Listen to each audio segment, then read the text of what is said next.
सभी मित्रों को जय श्री राम। तो कैसे हैं आप सभी दोस्तों। आप सभी तो जानते ही हैं कि जब से मानव सभ्यता का जन्म हुआ सभी मनुष्यों के कर्म उनके वर्ण पर आधारित थे। लेकिन जब से अन्य संप्रदायों का जन्म हुआ विश्व में जाति प्रथा की शुरुआत हुई और मनुष्य जन्म के आधार पर ऊंची या नीची जात में बंट गया। लेकिन कुछ लोगों का ये भी मानना है या उनकी कल्पना है कि सनातन धर्म में जाति व्यवस्था है, लेकिन ये कथन पूर्णतः सत्य है, क्योंकि सनातन धर्म में मनुष्य वर्ण पर विभाजित था, जो कि मनुष्य के जन्म पर आधारित न होकर कर्म पर आधारित थी। लेकिन कुछ वामपंथी, लिबरल, एथिस्ट या विकृत मानसिकता के लोग जो हमेशा सनातन धर्म पर आक्षेप लगाते हैं या हमारे धर्म को भला बुरा कहते हैं, उनका ये मानना है कि सनातन धर्म जातिवादी है। तो चलिए आज तथ्यों के आधार पर जानते हैं कि वास्तव में सनातन धर्म में जातिवाद है या नहीं। मनुस्मृति के 10वें अध्याय के 65वें श्लोक में लिखा है कि शूद्र या शुद्ध कुल में उत्पन्न होने वाला व्यक्ति जीवन में कभी भी ब्राह्मण वर्ण की शिक्षा दीक्षा प्राप्त करके ब्राह्मण वर्ण को गहन कर सकता है।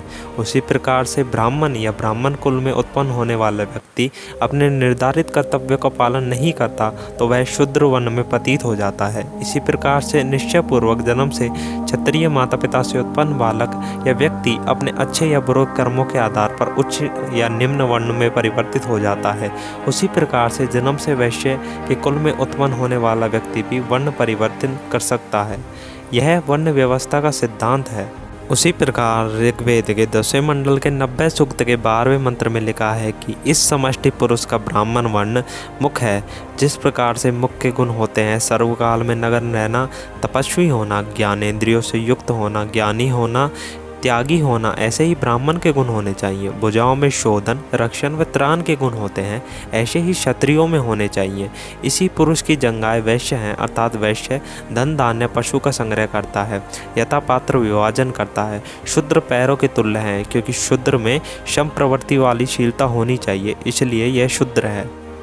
स्कंद पुराण के खंड 6 में लिखा है कि व्यक्ति जन्म से शूद्र होता है, संस्कार से वह द्विज बन जाता है, वेदों के पाठ पठन से वह विप्र हो जाता है, किंतु जो ब्रह्म को जान ले वही ब्राह्मण कहलाने का सच्चा अधिकारी है। उसी प्रकार से मनुस्मृति में वर्णों के दंड का भी प्रावधान है।